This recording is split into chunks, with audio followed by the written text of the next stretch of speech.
that you do, so you can't go back there and just wind it. You can remember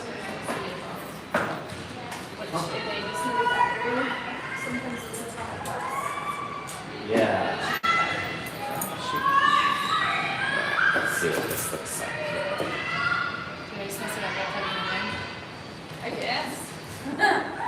I don't know why. It's on that HDMI 3. Should be. Yeah.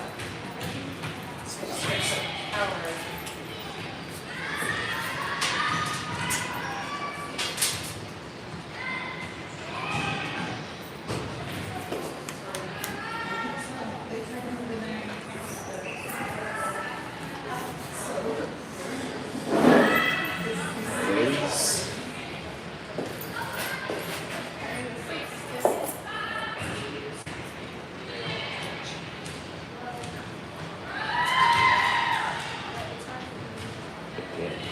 My first viewer.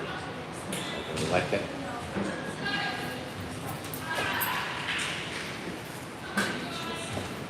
It's really easy. Do you have to subscribe to? Oh yeah, yeah. I'll give you little notifications if something's ready to go.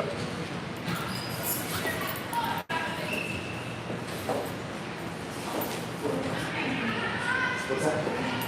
Yes, the ones that you put on the floor. Yeah, that'd be great. That's all I can remember, but Yep. No, that's great. Perfect. Thank you.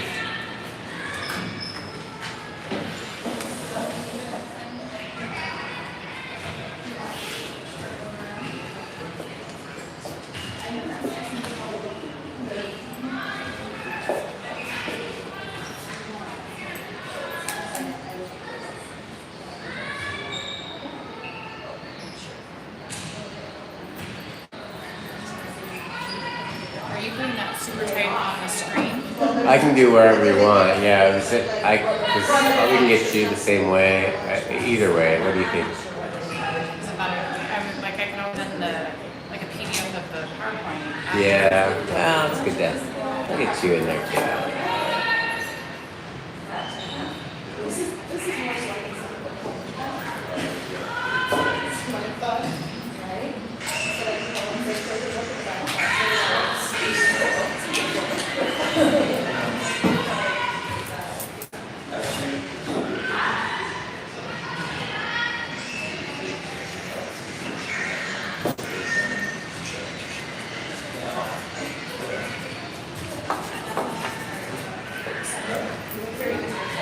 I'm excited. No, I really am. those are good students sitting up in his I know.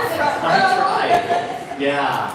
I'm the school counselor here, so we've got like a senior training here right after this at 6:30, so I'm gonna have to kind of sit down. But I'm glad that we're recording this because there's a lot of parents I think that want to be here. They got kind of something going on. So we appreciate you letting us film.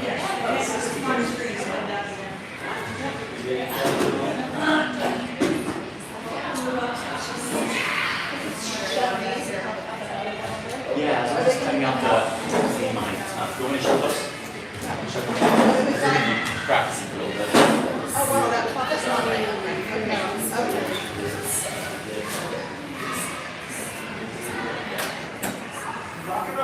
You're in. You're lost in. You really are.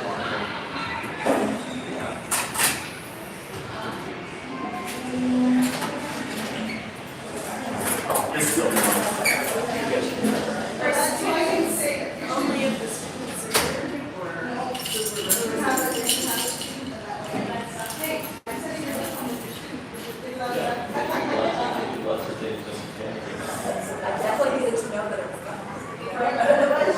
well, were you able to find her? Is it okay? Some people just fly by.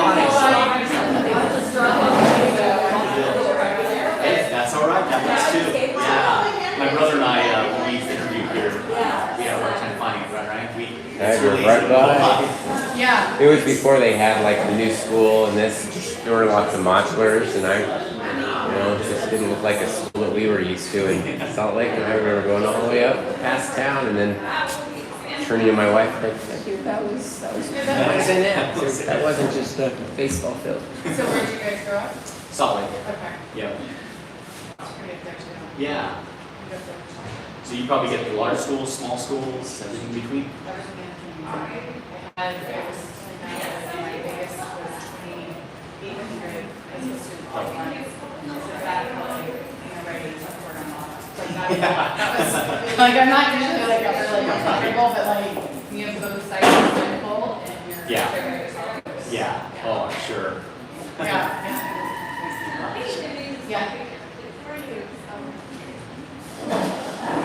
So I know this really good business to start with. You want to start? We have a senior high school grade.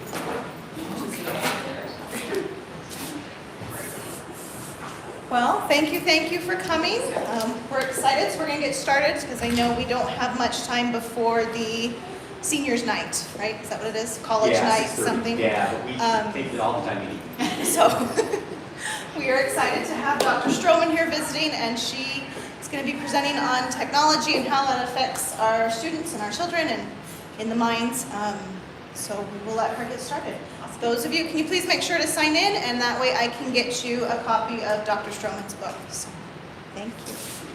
Thank you, everyone. So it is, from my perspective, it's like when you are talking to a group, if you can hear me, I'm okay. If I have to put on a mic, I can. Can you guys hear me in the back? Fine? Okay. So this is something that I've been working on. I have a 14 and 15-year-old, like this is my life's work. I'm very passionate about it. I went to school in law and psychology because I want to be a guardian ad litem for kids. And I happened to be at the FBI when Columbine happened. So when I was there, I saw actually what happened with technology and psychology and what the issues were at that time. Go ahead, right on through. So part of it was where I entered when I came in through the space of psychology and the fact that we had online issues that started to happen. So just a quick question, is everybody like elementary school, middle school, high school, right? Middle school, high school? Okay.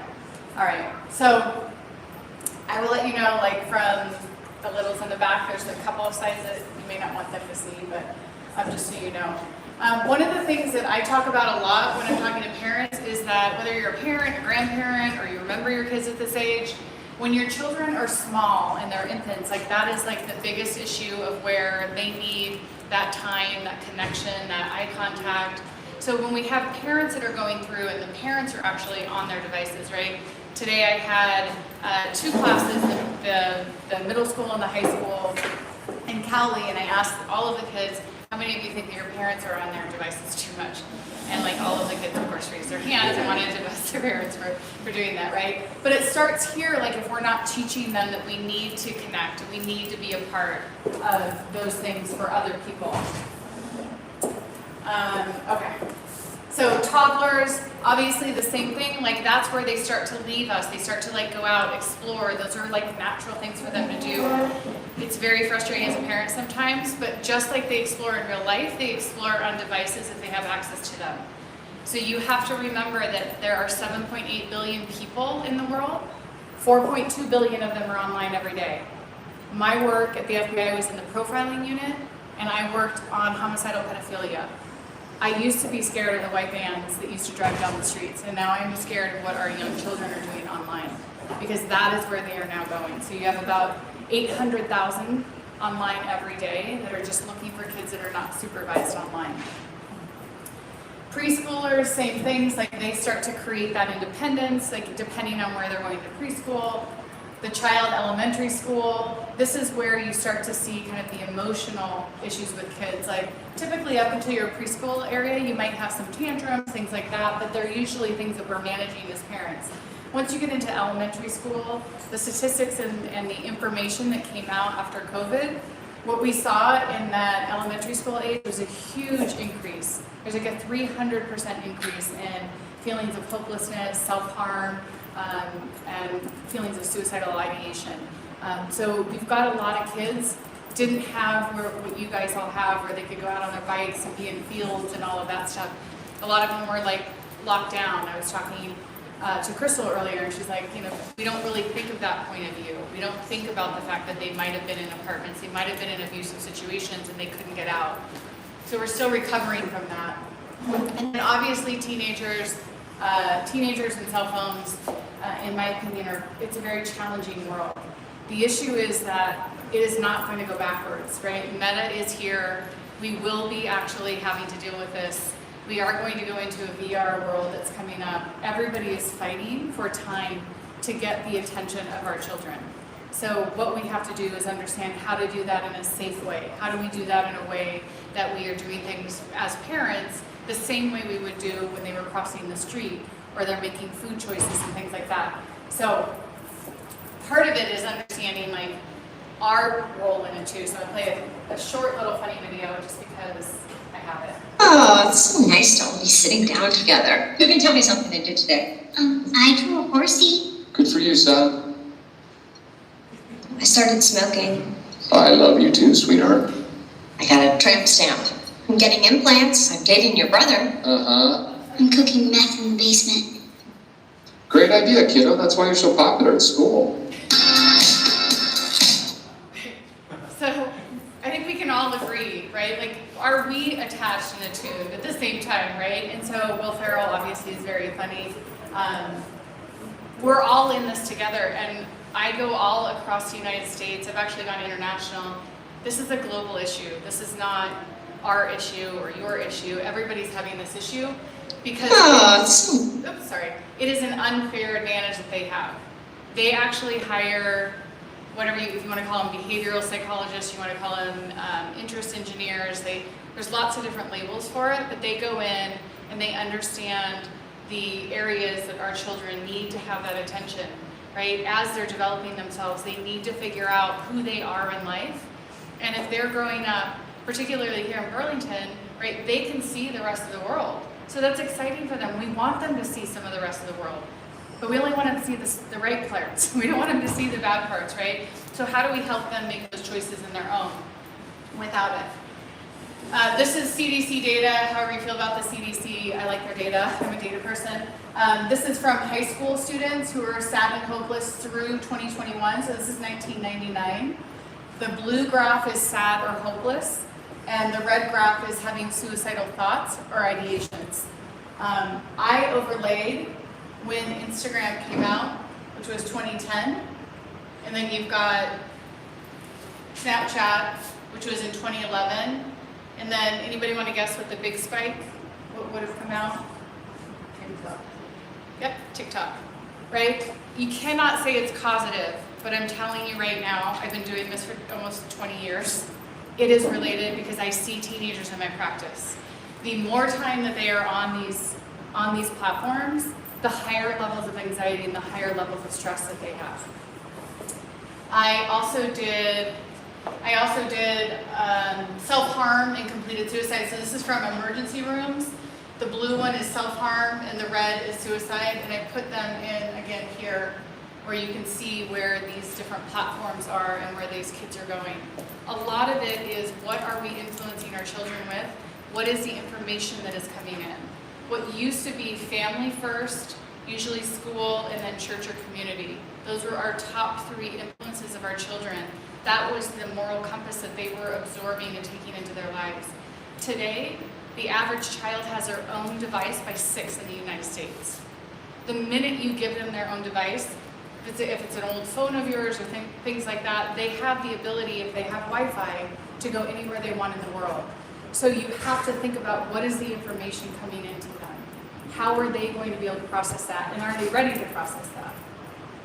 So questions on that? Yeah. Real quick, COVID, I'm sure, has that played a big part? Maybe we'll get to that later. Yeah. I'm assuming perhaps the last 2 years has been pretty rough. It was like drinking water through a fire hose. And as a psychologist, right, as a counselor, I'm sure, like these kids were, a lot of them were given devices or told that they had to do online learning, particularly in the inner cities, and they were given access that parents couldn't regulate because they were trying to do their own jobs, and so there was like this kind of Pandora's box that can't be put back together. Yeah. And we are going to recover from that for a while. So to your point, on average, kids were online 14 hours every day during COVID. I wish I could say it got a lot better, but it went down to about 11 hours a day. So right now, like I have partnerships with some groups that do like school monitoring and then like the online parent monitoring. Kids are typically on average 11 hours a day attached to a screen. So let's go through where they are. Everybody's heard of TikTok? The musical one, Instagram, Snapchat, YouTube, and then anybody here of Be Real yet? Okay, so Be Real is new, and so the school in Cali, the high school students were like, oh yeah, like of course we're on Be Real. So I'll get to that. But these are your top 5 kind of like where people are spending. 98% of teenagers are on YouTube on a daily basis. And I think it was like 86% of them said that there was no way they could give it up. I'm going to show you some clips about things that you can get online and you can see that they may be watching on YouTube. So it's important to pay attention to that and where they're putting their attention. TikTok, I share with the kids, that is not a US-based company. And so we do not have, I work with internet crimes against children, or if I work on any sort of cases or litigation, if your kids are actually approached by someone online, they do not partner well and do not give us any information. Snapchat is our biggest partner. Actually, if you have a subpoena, and I told the kids in Cali, and I will tell your children tomorrow, Snapchat, they tell you that all of those posts disappear. It only disappears for the 2 people sending that chat. They hold all of those messages in their servers, which freaks out a lot of kids, but that's the truth, right? So the minute you send something online, there are third-party data bots that go and grab that data. So I share all of that with them. Okay, so Be Real. Be Real, I think, again, none of these were out to get us, like trying to be bad, right? It's just like there's some bad content that is on it. Be Real was an effort to change the way that we're posting. So on Instagram, for instance, people spend hours and hundreds of posts to get the perfect shot so they look right? It's curated, there's filters, they're editing it, they're doing all those things. Be Real came around and said, you know what? The minute you get a notification, and it's going to send you a random notification, 1 per day, the minute you get it, you need to post. You just have to take a picture where you are. So if I had Be Real and my phone went off, I would have 2 minutes to take a picture of myself right here in this time to say, like, here's where I am, this is what I'm doing. Can't fix my makeup, I can't get a better sunset or better lighting or any of that stuff, right? So sounds like a good idea. The issue is Be Real also starts time shaming our kids. So if you don't do it within 2 minutes, the clock starts. And so the minute you do post, if it's an hour late, they're like, oh, Lisa posted, but it was an hour late, right? Subtly going into that like self-doubt of kids of like, you know, what was I doing in that hour? Why didn't I post in that hour? What was she doing in that time? The other thing that they do is that you're not allowed to see, if we all had Be Real together, and I didn't post yet, and I wanted to go and see what everybody else was posting, it won't let me, not till I do it. So there's this exchange and a demand for them to post in order to get access to the posts. So it's the psychological manipulation in order to get them to be able to get the content and the data. Each one of these apps makes about $30 per year per kid just on advertisement. Meta itself is $1 trillion company, and that is not because they're making $30 per person. They're making money because they're selling off the content, and that's what I talk to the kids about, is anytime they post content, they can repackage it and resell it, and that's what is happening on most of these apps. So House Party is one that you can put 8 people in, so that's like, just like you would think, you have like kind of 8 slots, and so what was happening during COVID, if you guys didn't get it, then great for you. But kids would go in and put 4 kids in a room, and then they would leave the door open, and then they would just let random people come in, and just because they were curious to see who they could meet. They were super bored, and so that's what House Party, as you can imagine, got pretty crazy. Kick, these are all apps that I would say highly suspicious of. These ones are, a lot of kids are on. These ones I'm not a fan of. Kick does not have any phone number or email address attached to it, intentionally.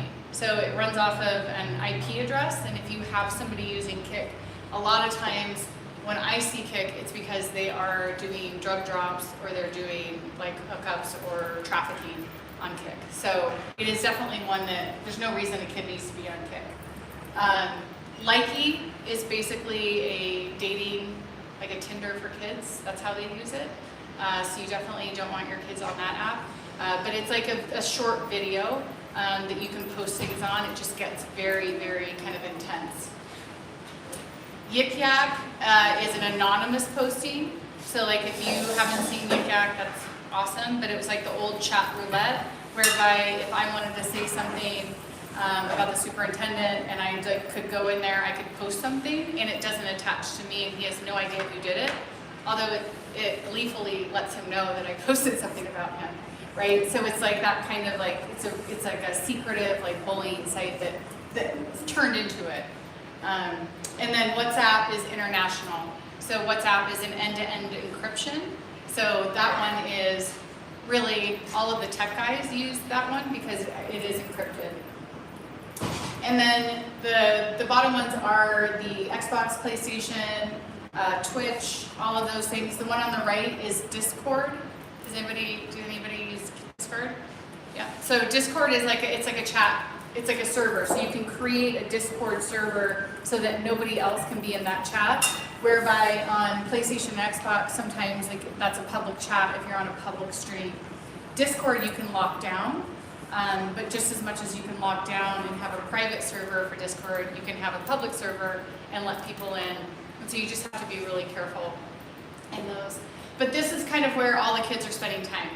So, from a standpoint of what I say with people is like balance is best. So if your kids are going to be online, or if you're going to let them to have access, you've got to monitor how much they're on it. You have to look at what they're at. And I'm going to give you some tips at the end that you can take a screenshot of so that you know what you can do. So hopefully I'm not coming off that I hate technology or it's super scary or anything like that. It is, to me, it is where we live. It is our future. It is where we are. Our kids have to be able to access information. There's some incredible content out there. I personally feel like we are moving from a fund of knowledge kind of educational system and life world to an access of knowledge. What knowledge is vetted? What knowledge is appropriate? Where do we want our kids to be going? So what is the gateway they go through and what is it that they're seeing is kind of how I look at it. I talked a little bit about the gaming, so Minecraft, Fortnite, Grand Theft Auto, Evil Dead. These are all kind of the top ones. Roblox for the younger ones. Anybody that I'm not mentioning up here that you guys know about? There's a lot of them. Kids go online all the time. Fortnite's a pretty popular one. Grand Theft Auto, I'm going to show you a quick. Does everybody know what Grand Theft Auto is? So GTA 6 is coming out. I think it's about a month away now. With enhanced graphics and more things that you can do. Does anybody know what you do in Grand Theft Auto? Right. Sounds like you're stealing stuff, right? You kill people, basically. Yes, you kill people, right? Like you drive around. So I remember when I've got a 15 or 14-year-old. So I remember when my kids were little, I had friends, and I live in the country in Arizona, and so my question would always be like, what is your gun policy and what is your tech policy? Because I always want to know, like, where are the kids? What are they doing in that situation? Like, do you have gun safe? Do you have guns? Like, and then what do you let your kids do online? So I had a lot of friends that were letting their kids play GTA. And at the time, I think it was GTA 4 or something like that. So I'm going to show you a couple of different clips. I'm going to show you Evil Dead. This is one that's getting very popular. There's a ton of them. But I'm just going to show you it's the trailer for it. The most important part, the reason why I actually put it on here is when you're letting your kids game, look at what the rating is. It's just like the television rankings. So E for everyone means that there's not going to be blood, there's not going to be sex, there's not going to be, right? They have to be in here. They have to tell you why they're doing it and what the rating is. So that's really important. If your kids ask you, hey, I'm going to go play this at whatever's house, just look it up. Right? Common Sense Media has some good guides on it, but if you just Google it and say ranking or rating, it'll tell you. And I'm only going to play this for a minute because it's pretty gross, in my opinion. This is a warning. If you are easily scared, if the sight of blood makes you ill, if you have an unusual fear of trees, deer, demons, deadites, or chainsaws, this They may be too much for you. So that's Evil Dead. That's what is like the #1 download right now on teenagers and 20-year-olds. So like high school, college level students are playing this. I played it till the music because they always usually pair it with popular music that are the kids. And so it gets tagged in for that reason. And so even if they don't know about Evil Dead, they might hear about it because they're following the music that's attached to it. So everything you have to think is kind of cross-advertising on it. All right, so, and then this is Grand Theft Auto. So I'm going to show you a short clip of this. I am going to stop this because it gets very inappropriate, but I'll stop it. I promise I won't let you see anything too crazy. I picked this one. This is from YouTube. So I do not know why, but most kids sit online, they'll play video games, they'll have YouTube playing inside and watching someone else stream the video game at the same time. It is, I would say 80% of kids, like that's kind of their pattern. They'll either have it on their phone or they'll have it, and they're following somebody like this Garrett Sutton guy. I like this tag because it was Jobless Gamers, because I thought that that was hilarious. We were talking about esports. In my neck of the woods in Phoenix, I had a child that, I think he was 19, and he was number 3 in the world, and he came in and he was actually getting kicked out of his family's house. And he's like, but I'm number 3 in the world, like my parents just don't understand it. And he was coming to me to convince his parents that he should be able to still live in the house and just game. And I actually learned a lot from him, is because to get at that competitive level for an esports scholarship or things like that, they're really playing about 16 to 18 hours a day. That's the only way they're going to get to that level in order to get there. And this kid that I had was wearing Depends because he couldn't afford to go to the bathroom. So he couldn't leave the screen time that long, right? So that was one of my like kind of awakenings of like the gaming can get out of control. What are we promising our kids? What is it that they're going to be doing? When it went from, I want to grow up and be an NFL player, an NBA player, or an actor or something, you know, like kids play, you know, they'll say that stuff in elementary school. Really the majority of kids in their elementary school years now say that they want to grow up and they want to be YouTubers or they want to be influencers, right? So think about like, what does that mean to them? For somebody like this that has a YouTube channel, you're going to get about $1,000 a month per, I think it's 500,000 viewers, right? So they're constantly trying to grab and work and all of that stuff, and it's not sustainable. But of course, that's not what our kids do. Our kids just follow these people that post stuff and say stuff. Okay, so I digress. This is Grand Theft Auto, the driving game, so you can see. And listen to what he says in it. Guys, Garrett here on the Jobless Gamers channel. If you're new to my channel, make sure you hit that subscribe button and join the Jobless Gamer family today, because I do upload daily GTA 5 and GTA Online content. With that said, today we're taking a look at first-person prostitution. That's right, we're getting a prostitute today, gonna pick her up, as you guys can see in the car right now, and we're gonna go have some services performed on Michael. Now, Michael is a married man, but hey, a man has his needs, and today we're gonna have 3 services completed on us: the $50, the $75, and the $100 services from this lovely lady that is a prostitute. I don't know her name. Who cares what her name is? She has a job to do, and let's get right to it. Now, I'm gonna be quiet for most of this video because I do want you guys to get, you know, the whole thing that's going on. This would be in first person, so the first person look at prostitution. So here we go. We can do whatever you want. So up here is like the services, 50, 70, 100, or decline service.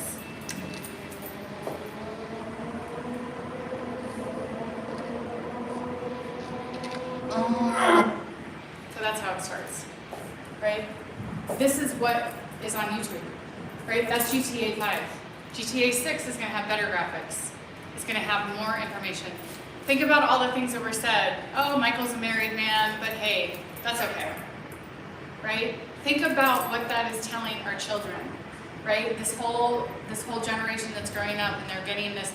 Again, it's just a video game. Is it influencing them or is it not influencing them? Who cares what the girl's name is? She's just here to do a job, right? So when we talk about why we continue to have misogyny or we have sexual predation or exploitation, right? Think about where and how often it's coming in through these threads that our children are seeing and hearing. in these pretty innocuous ways. All right, and then what about Minecraft? Anybody have kids who play Minecraft? Yeah.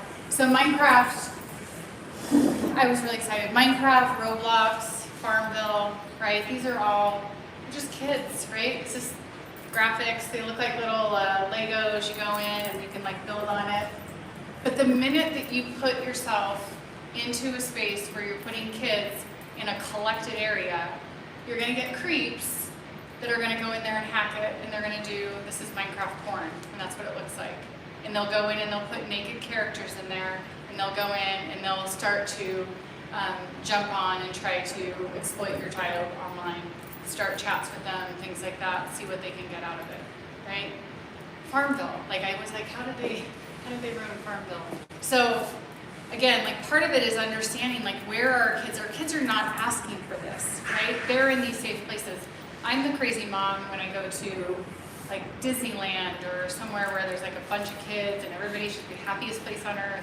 I am looking around and saying, not the happiest place on earth. Who's after my kid? Like what, nobody's paying attention because we just let them run around, right? Online it's the same thing. We have to pay attention and we have to start teaching them that mostly people are good. But there are a few people that aren't. And when you're gonna be in these online spaces, you have to be able to tell the difference. And you have to be safe to be able to tell a parent, a teacher, somebody that you can share that information with. Obviously, this is 2021, 2022. It is getting worse. I think that COVID actually was one of the big proponents of like kids went online at massive rates at very young ages. So I think what happened was that they realized that they were an easy target because they were too young. And even though they're on these kind of innocuous Farmville or I was telling a story about Peppa the Pig. Peppa the Pig, everybody loves Peppa the Pig. Like little videos, like people watch that with toddlers. There was a case that I worked on with an ICAC unit where a 4-year-old was exposed to a YouTube video, Peppa the Pig, that was spliced in about every 11 minutes on this, or every 11 minutes in a 40-minute video, they had a presentation, like a picture graphic porn of like naked pictures, people having sex, and all of the guy who they ended up catching was watching the views that were happening. He was getting excited by how many kids that he knew he was exposing to this, right? Just, again, not normal. This is not, it's not Burlington people, right? But this is where we have to like look at online because we don't know. I'm going to give you a QR code at the end for these guys. If you have anyone on Minecraft or Roblox, those are the only two that they do. This is interesting to me. This is a company that asked me to help them for clarification, but they are a company that actually can track the chats inside the games, and so they own that IP. So I'm really interested to see what they can do on that. But they look at bullying, predator, they look at vulgar language, things like that, and they report it in a dashboard to parents. So they're going after Fortnite next, so I'm really excited about that. Okay, so that's gaming. I know I spent a lot of time on it because I know our kids do that. So sex addictions, right? Me Too, it is a $100 billion industry. Solicitation, distribution. I do talk to the high school students about this and the middle school students about this. If your children ask someone, hey, can you send me a pic? There's nothing wrong with that. If somebody sends them a pic that's indecent, right, then that person who sent the pic is distribution of child pornography. If you solicit someone and say, that's not the kind of pic I want a sexy pic, that's all they have to say, and that would be a crime under Wyoming law. That is solicitation of child pornography if they're asking a minor to send them a picture of themselves.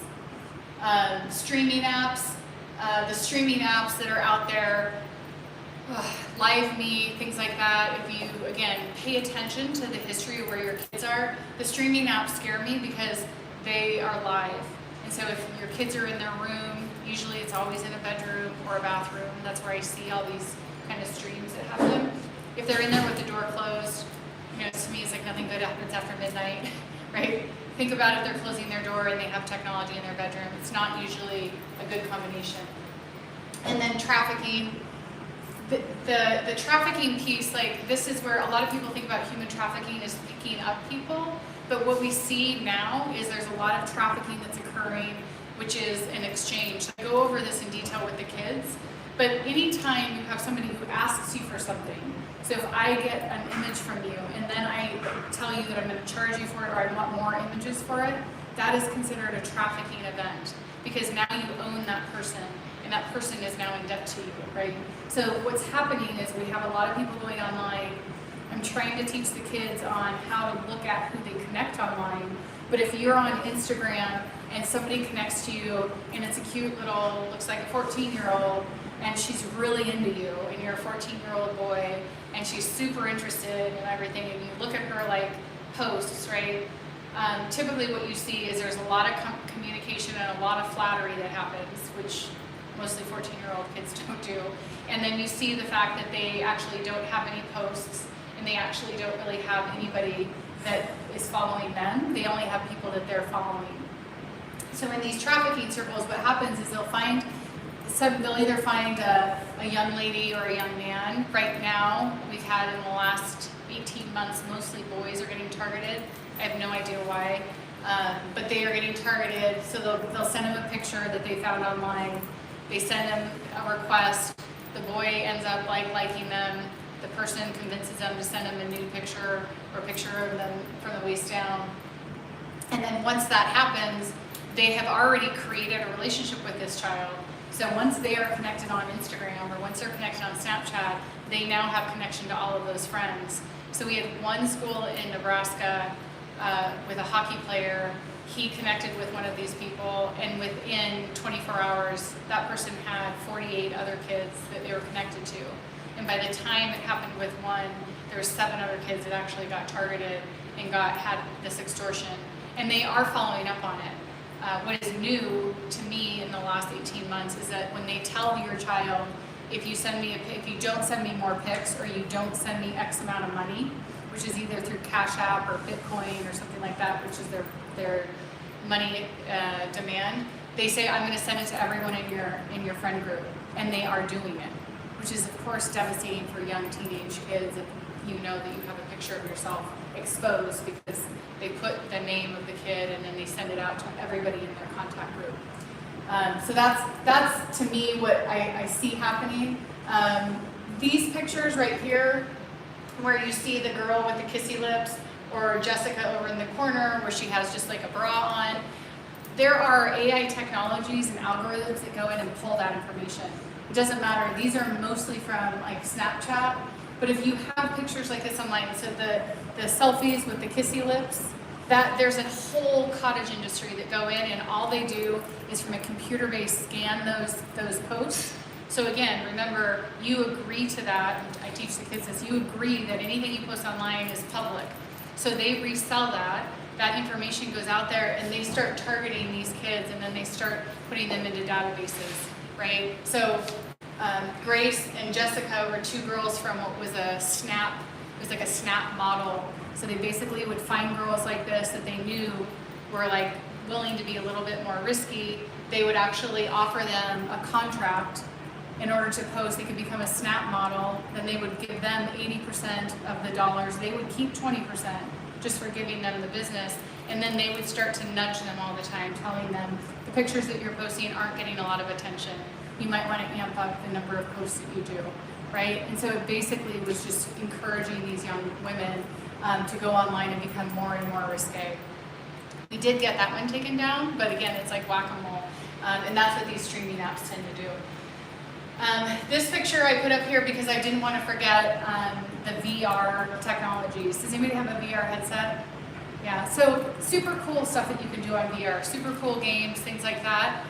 There are 100,000 VR porn videos made every month. 100,000, right? So if you think about that in connection to now what they're selling, it's called haptic technology. So think about yoga pants that you could put on and pair it with a VR technology. It actually is as if the haptic technologies mean that it warms and it puts pressure and vibration of anywhere that the person in your VR headset is coming to you. I used to have a video that I played and somebody got offended one time, so I don't play it anymore. But just know that that is a real thing. So you have to, again, just pay attention to what your kids are downloading and where they're going, what they're looking at, and have conversations about it with them on that. I just put this up here because I think we can all agree, Netflix, TikTok, Instagram, right? All of these are massive databases of people. All of them combined do not touch the amount of website visits in the porn industry. And if you look at, if we want to say it's not us, right, the United States is by far, by double, the worst offender in terms of consumption, right? We are the ones that are using it the most, and the reason why is because we don't have legislation that stops it, right? And I talked to the kids about that, how in the UK they have more rights, they help them more, they shut it down more. But when I have folks say like, well, it's probably not us, like it definitely is us. It's definitely us that are the consumers and the people that are putting it out there. And the top search term in porn in 2022 is now teen. So what you're seeing is like the reason why I showed those pictures of the girls ahead of time is when our girls are posting things, trying to just kind of explore themselves, get attention, be curious, things like that, where that information ends up is definitely these third-party sites. Like if they put something out there that doesn't have clothes on them, it's definitely going to get captured because it's the highest level of payout. So think about anyone 14 and under, that is like double the amount they make versus like somebody who's 14 to 18.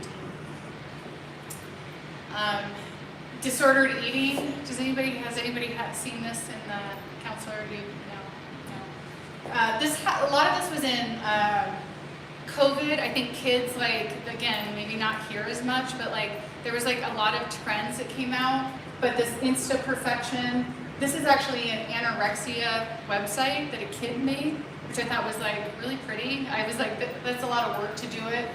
This top one right here, it says home, Anna, religion and lifestyle, contact, my goals, quotes, Thinspiration, tips and tricks. So these are the Thinspiration pictures that they post on the site. Fit girls, like if you look at what your kids are posting, everything online is monitored and managed by hashtags mostly, and how you get kind of sucked into what silo that you're interested in. So fit girls, eat clean, thigh gap, thin girls. These are all some of the kind of the trending of the eating. I would say probably in the last 6 months I've seen more issues with boys, and I don't know what's going on with that in terms of like boys are like starting to follow like celebrities like The Rock and things like that with the cutouts and all that kind of stuff, and so they're starting to show and look at that. Well, if you think about a 13, 14, 15-year-old boy, it's really hard. Like, you're never going to look like that. I tell them, I didn't say it today, Kelly, but I used to do a whole thing on it, and I would tell the girls, I was like, you never want to date a guy with a six-pack abs. I was like, he's going to spend all his time in the gym. He'll never take you out for pizza, right? Like, you know, that's not the guy you want to be dating. Anyway, so, but yeah, this is, you know, just pay attention to it. The kind of the movement of body positivity and like trying to encourage kids to be more open with it, to me is kind of a push towards trying to get them to feel more vulnerable online and like fall in line with that kind of instant post. Here's some of the things that it might say, like never admit you're skinny enough, recovery is a sin. So these are, you know, these are notifications that they would get if they were following this person online. And you get pictures like this as if that is real. And so, you know, again, high schooler, it's not anything that's attainable to them. You should weigh yourself at least 3 times a day and hate yourself no matter what the number is, right? They're not positive messages, but they do make them feel like they're following each other and they have like a tribe to belong to. Kind of related, so in some ways, disordered eating and self-harm are kind of part of that same group. 2 in 5 females and 1 in 7 males engage in self-injury. These are the 2022 statistics. When you look at it, 90% say that they start in their teen and adolescent years. I used to think about 5 years ago, I would say that I would be a little bit more alarmed. It is very trendy. So it's not that I'm taking it away. If your child is self-harming, you've got to get to the bottom of like the why. Hey, what's going on with that? Have a conversation. I will never forget a young woman who I talked to, and I saw all of these obviously permanent marks on her arm, And I was like, hey, like, can we talk about this? Like, and she's like, these are all moments that I won. These were moments like, so hers was about, I didn't kill myself that day. And these were reminders to her that she would never, she didn't take her life, and that she would, she's 23 at the time, and through high school had like really, really struggled through a lot of things. So open-ended questions, like, and again, parents get very, very scared in those moments, but a lot of times, again, think about the amount of kids that are out there online. Think about where you're trying to feel special. How do they stand out? And if they can belong to a tribe, or they can get energy or attention for it, sometimes they're doing it because of that. Same thing, friends, social media. There are self-harm websites on how to be a good cutter. A lot of times, like, they're learning things like you don't actually need razor blades. You can use school IDs.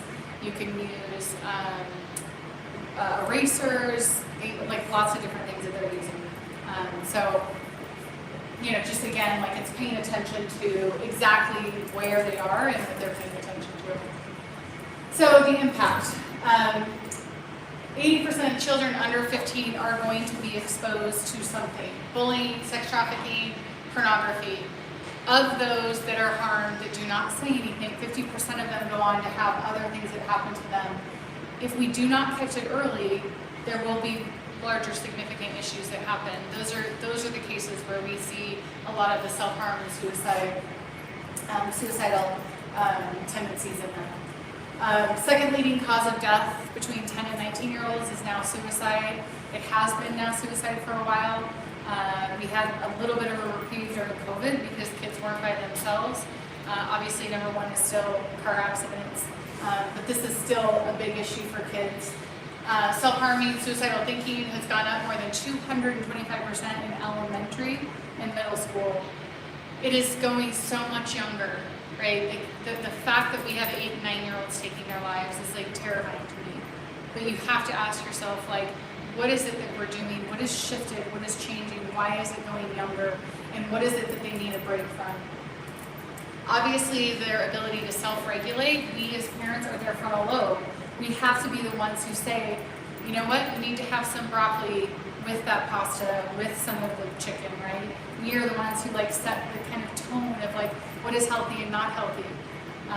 Anyone here like let their kids drink alcohol? Probably not, right? Do drugs? No, right? Right, those are addictive things, but yet we hand them devices that are equally addictive that actually are working harder to make them addictive.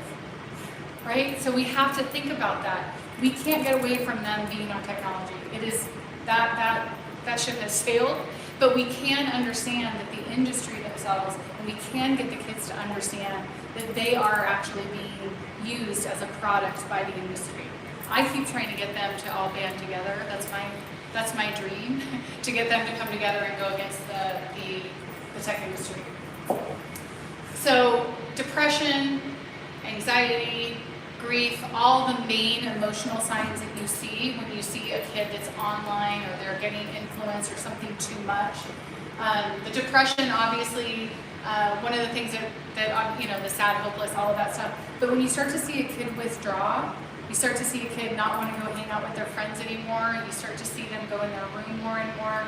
It's hard to tell that line of what's normative with teenagers and what's like starting to trend towards this. So have a conversation. I always tell people, like, talk to your kids. We tend not to talk about how we attach that. So last week, I think I was like 2 days I woke up and I was like super anxious. I was like, God, like I have no idea why like I'm so anxious. Like, and I like start, that's where your brain comes in. You're like, okay, why am I having anxiety? Like, what is happening? And then it kind of went away, and then the next day it came back again. Well, of course I had like my annual physical or whatever, and I like knew that I was like, okay, like that, obviously I wasn't thinking about that, but I went through breast cancer, right? And I was like, okay, like this could be an issue for me. But in my head, like, I don't think that's ever going to cause me problems, right? But yeah, I had anxiety. My body was telling me I'm anxious, right? So one of the things that you have to think about is your kids, how do we attach that as a normative response? Right? If I come out of my backyard and there's this rattlesnake out there, I definitely want my adrenaline to go up, right? We want that. That's a good thing. So when is it bad and when is it good? And we have to teach them the difference in that. And the grief, I think, is really important because I think we overlook that in kids. I think a lot of times we look at grief as like somebody died, right? And in COVID, a lot of people did. Grandparents, aunts and uncles, like people got really sick, right? So you can think about that as grief. But for kids, remember their point of view and their perspective is different. They might have grief because their parents are fighting. They might have grief because a parent lost a job.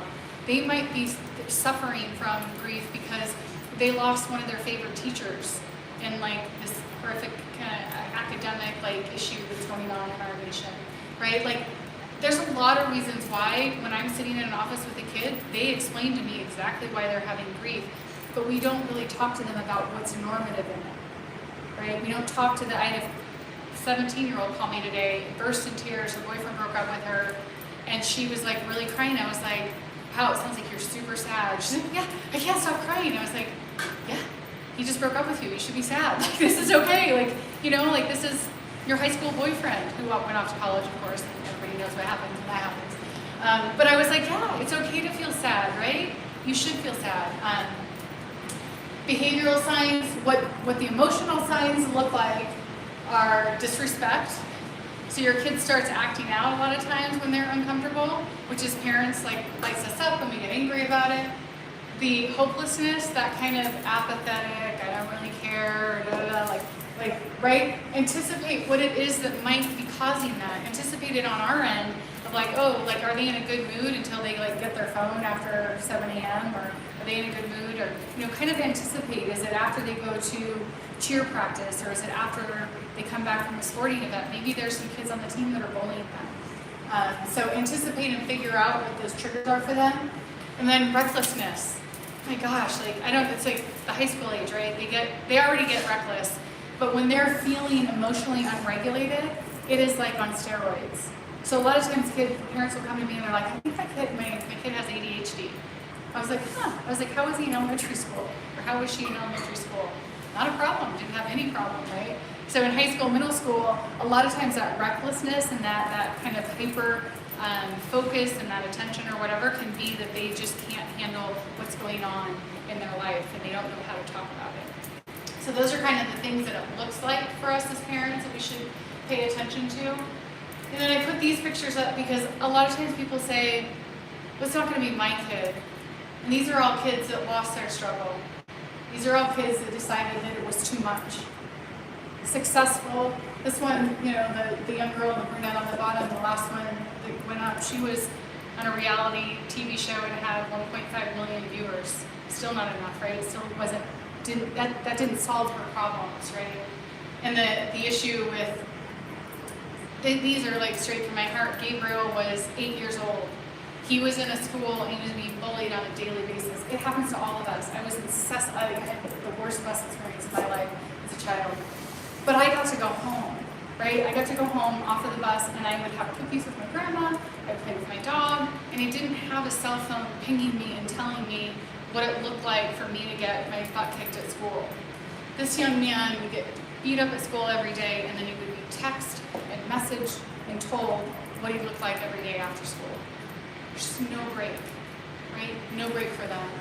And Trevor was 9, so Gabriel was 8, Trevor was 9, and Trevor was one of these kids that was going online. He was like a YouTuber, he was following an influencer, and one of the influencers started interacting with him, and he was all excited about it, and he was sharing that with people, and he started to get really popular, and then he decided, like, he wasn't really sure if it wasn't, I can't remember, it was definitely that he didn't know his sexuality. So then he started posting that because the YouTuber encouraged him to do that. That's not what his community would accept for him. And so, of course, he got harassed and he got bullied and he got, right? You get one person online, an influencer who doesn't really know your kid, and they tell them it's okay to come out and say things that maybe aren't going to be safe in that community and not talk to their parents because you've got 16-year-olds influencing 9-year-olds, and it was just too much for him. Those are the stories. They're real stories. These are real kids, and they're like our kids, right? So, I have the 14 and 15-year-old in my house too, and I pay attention, right? I don't want to be here anymore, or God, life sucks, or whatever it is. And I sit down like, it's a pretty big statement. right? And my kids roll their eyes and they walk out and say I'm awkward, which is fine. But it's a big statement, so pay attention to those statements. They're trying to get it out. So the good news, because I want to give you guys the good news, is that the ability to have resilience, to have strength, to have fortitude, all of us in this room have had moments where we have fallen down and we've gotten back up. That is the only way that we learn how to get stronger. So our kids are going to have to go through some stuff. We just want to make sure it's not too much, right? So when you think about, this is from Dan Siegel, but the mind is that part where, my brain wasn't thinking about what the anxiety was. My brain is really about that nervous system, right? Our brains tell us and give us feedback about when we're sad or when we're happy or when something's funny. Our mind tells us why we think it's funny, or it tells us why we might be having anxiety. We have to teach kids those connections. And the number one thing that kids need is this relationship piece. If we are not there for them, and I know because I have teenagers, they act like they don't want to spend time with us. They need us more than ever when they get to that age. We are there when they're 2 and 3. They're much cuter when they're having tantrums at that age than they are as teenagers. I can attest to that. But this part of them testing boundaries, being difficult, all of those things, if we walk away at that moment or we lose our cool in that moment, where are they going to turn to, right? And right now, what they're learning is they can go online. And then you have to ask yourself, who are they finding there?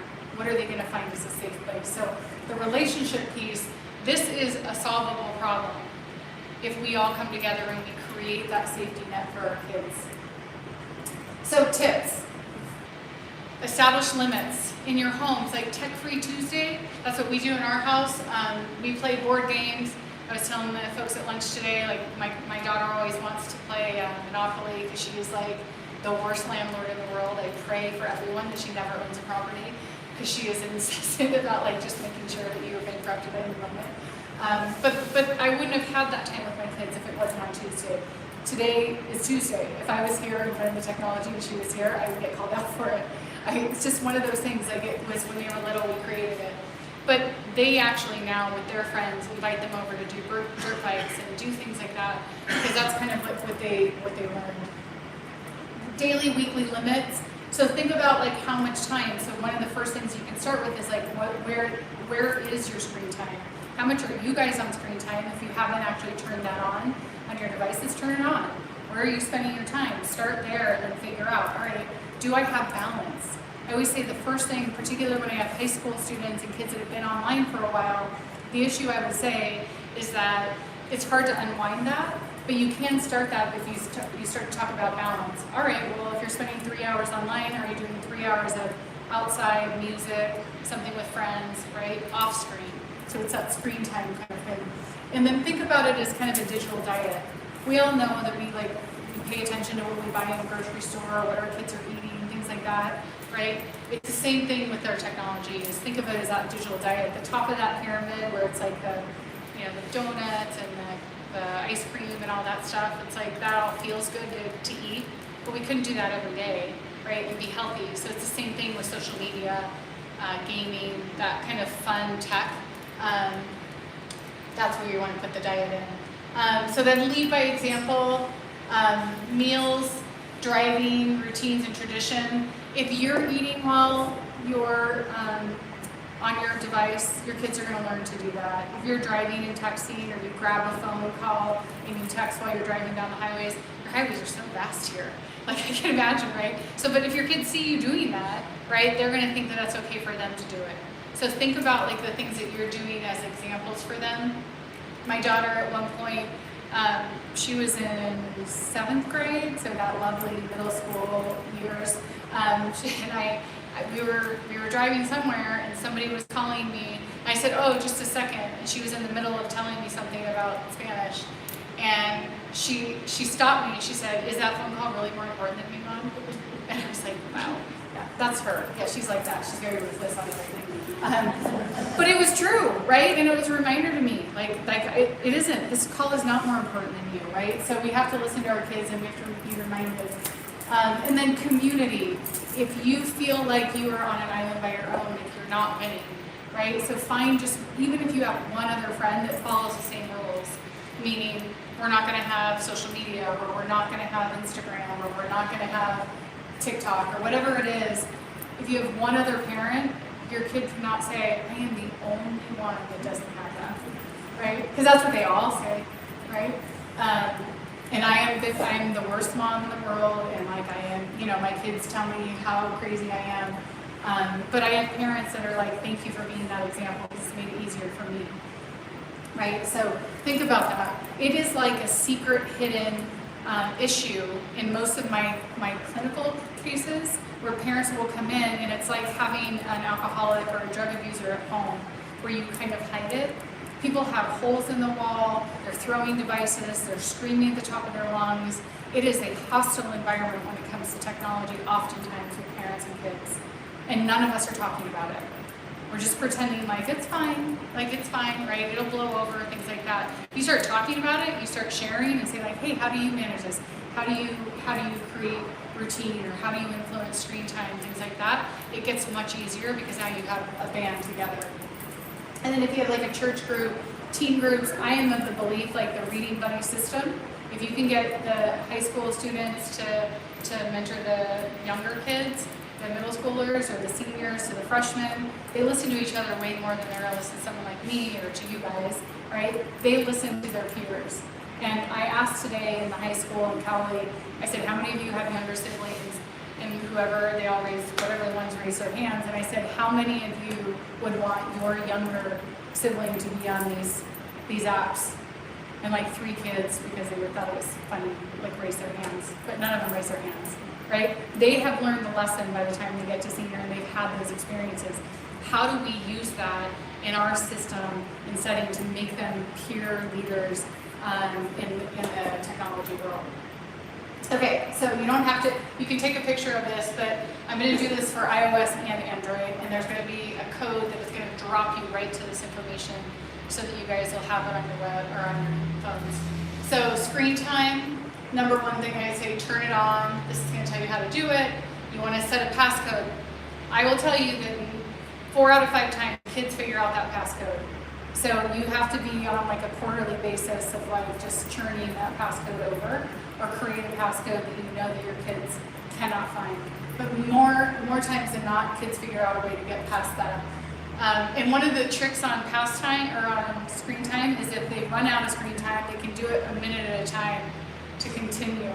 It's like, oh, do you want 1 more minute? And if you say yes, it'll let them do it for 1 more minute, and then it'll say, okay, your screen time's up. And then it'll say, oh, did you want 1 more minute? And they could say yes, right? So just knowing some of those tricks. And then turning on ask to buy for a child. So a child's purchases, that means app purchases, things inside of an app. The restrictions for it vary by region, but in the country under the age of 13, it is on by default. The opposite is also true. The minute your child turns 13, that goes off automatically, right? So pay attention to that if you do not want them to be purchasing things online, because they do not, by law, have to keep it on for them. All right, so here is the QR code for iOS if you have an Apple system, and that'll drop you right to that page, and even more information than that. I just pulled out the ones that are most important. Everybody get it? It'll work? Yep. Okay. And then same thing for Android. For those of you that have Androids, they call it Family Link app. Android is a little bit different because Android in Google allows the time limit per device. So if you have a tablet and you also have a phone and you do a 2-hour time limit, that's actually 4 hours. So if you're like, so you have to go in and really look at the Family Link app and do the daily limit per device, which is a little bit tricky. And so here's for my Google people who would be dropped into a Family Link. I'm just going to give you a bunch of QR codes right now. And then, everybody get it?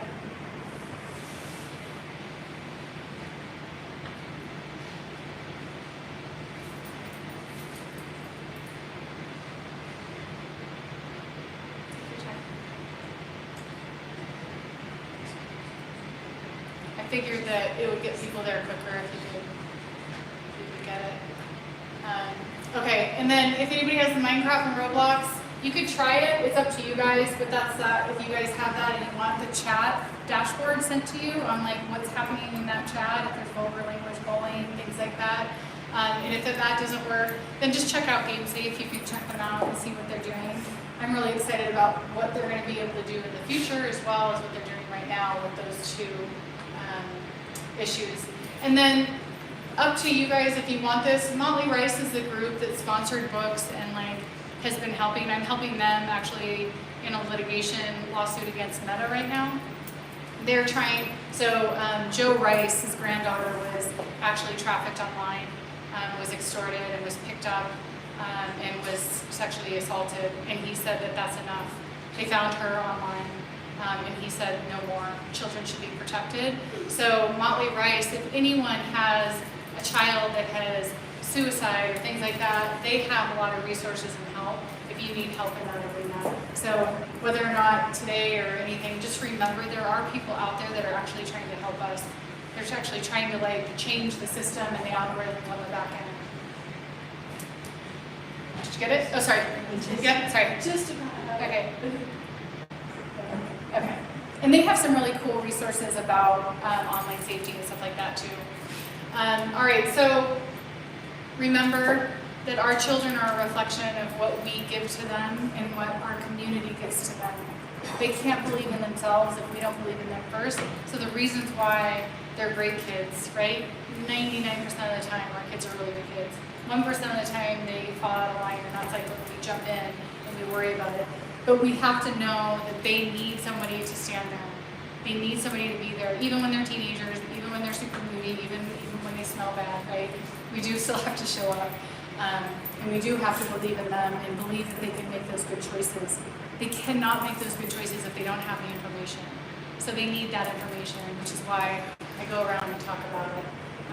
I have a website. If you go to asklisa.com, a lot of times parents, like if you want like to ask me questions or whatever, like I am here because sitting in my office helping one family at a time does not change the needle, doesn't help people spread it. So if you take this information and spread it to people that you know, and they spread the information to who they know, right? We're going to start changing that in the future. So thank you for taking time out of your night and coming and being here. I really do appreciate it. So thank you.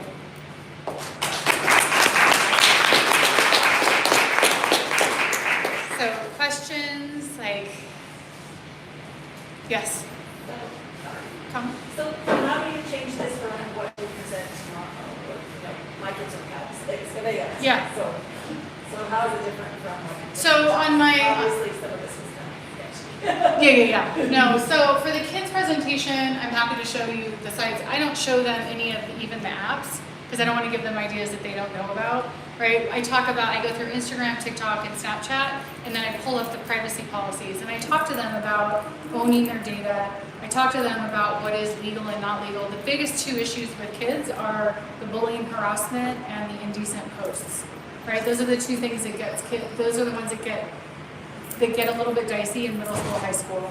And the reason is because they're just kind of exploring boundaries on that, and they don't really know where that line is. So I try to teach them where that line is of what they can and can't do. So that's what my presentation is. I don't show them Grand Theft Auto or any of that stuff, right? Like I don't want to like, oh, like we can go find that. So yeah. Is that a good description, Crystal? Yeah. Kind of more of like where the word is, where like these people are looking for you. Yeah, I mean, and you have to. Yeah, I mean, I try to give them some reality and the dose of like, you know, the issue is like we want our kids to be innocent long enough, but we also want them to be understanding. So like for me, like I grew up teaching my kids about tricky people, right? Stranger danger didn't exist anymore. Like everybody's a stranger. We're meeting people online all the time. We have no idea who they are. We don't know who they are. So how do you differentiate who a tricky person is? And how do you understand that there are people, even good people make bad choices, but bad people make even worse choices, right? And that's I worked 7 years I was with the Bureau. They sponsored my dissertation. So I was in homicidal pedophilia, and then I did abduction, right? I didn't have kids for 16 years because I was like never going to be able to keep these kids safe, right? I still don't know if I make them safe. But that's what I try to do, is I try to give them a little bit of that dose of reality and try to give them ownership that they are the largest cohort in history from a technological perspective. One of the stories Deb asked me to share, I went to California and I presented to the school, and they had about 800 kids in this presentation. So I presented to them in 2 different groups, about 400 at a time. And I talked to them about like how all of the things I'm going to present to your kids about the privacy policies and how they use your data and how you don't have a right, even though in the UK there's a right to be forgotten. We don't have that over here, right? And so I said to them, I said, you guys have all the power in the world. Like you guys actually, if you came together and you made a statement, you could do it. So I got, so this was, I can't remember what month it was a warm month, so probably May-ish. February 14th, the headmaster, whatever they call them in private school, she called me and she said, I just want to let you know that we were talking to our kids about it and they were using some of the resources from DCA, and they said our kids got together and they launched a campaign, and 600 of our kids came together and all of them deleted Snapchat on February 14th. And they posted online and said, we love ourselves more than we do your technology. And they all deleted it on Valentine's Day, which I thought was so cute. Now, whether or not they actually went back on and did it or whatever, but it was a statement, right? And that's what keeps me going, right? How do I get the kids to understand this is their future, right? We're kind of in the middle of this cycle. It is their future that they're going to have to jump into, and somebody has to be an ethical, moral compass in that. And somebody has to be the one that can come in and help other people. So that's what I try to do, create advocates in that leadership. Other comments, questions, shock? Anybody surprised at what they saw? Yes. Yeah, okay. Yeah, I mean, to me, I think, again, the algorithm is what is most scary to me, is because if you have a kid that is unhappy or sad, and they type in feeling depressed, that takes them through a rabbit hole into all the posts and influence for the next probably 6 months of their time, right? So that algorithm actually just kind of picks data that's going to serve their search, right? That's the other thing I teach kids, on a Google search, right? Google, everybody uses Google. It's only 20-25% of our actual content that's online. It's an indexed by Google, right? That's not all of our information that we have. And so when we're looking stuff up on that, they have to know that in that part, they're actually predicting what you're going to do. So anybody type in something that I show a clip to the kids about, I think it's on climate. If I type in climate change, and then it will self-populate is a hoax, or climate change is real, or climate change is, that is based on the algorithm of what they've already been searching in their history as children. The 3 people at the table here, if you all looked up and Googled the same thing, I guarantee you'd have different auto-populations done. Kids don't know that, right? And they just think that everybody's seeing the same thing. So just teaching them those things is kind of what I try to do. Anyone else? I know it's a